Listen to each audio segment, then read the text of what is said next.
మా ఆయన ఎన్ని ప్రయత్నాలు చేసినా నా మనసంతా అక్కడే ఉంది. హాయ్ ఫ్రెండ్స్, ఎలా ఉన్నారంతా? బాగున్నారా? చెన్నైకి వెళ్ళామని చెప్పాను కదా రీసెంట్గా.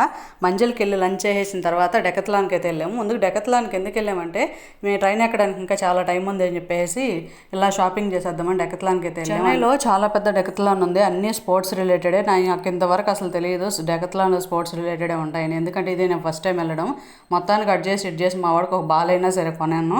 మా ఆయన దొరికినవన్నీ నా మీద ట్రై చేయడం. డెకత్లాన్ కూడా తెలియదా అని చాలా మంది అనుకోవచ్చు. బావిలో కప్పలాంటిదాన్ని నేను. ఇంతవరకు నెల్లూరు రోజులు బయటకు వెళ్ళిందే లేదు. అమ్మ నాతో తిరుపతికి వెళ్ళడం. పెళ్ళి అయ్యాక మిగతా ప్రపంచాన్ని మా ఆయన పరిచయం చేస్తున్నాడు. మొత్తానికి ఎగ్మోర్ రైల్వే స్టేషన్కి అయితే వచ్చేసాము.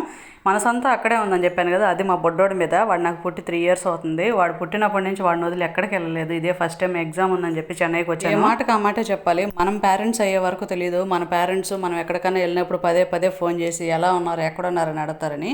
మీరు అగ్రి అవుతారా? లే పరిస్థితి అన్నమాట. నాది ఎగ్జామ్ అయిన దగ్గర నుంచి ఒకటే ఫోన్లు ఇంటికి.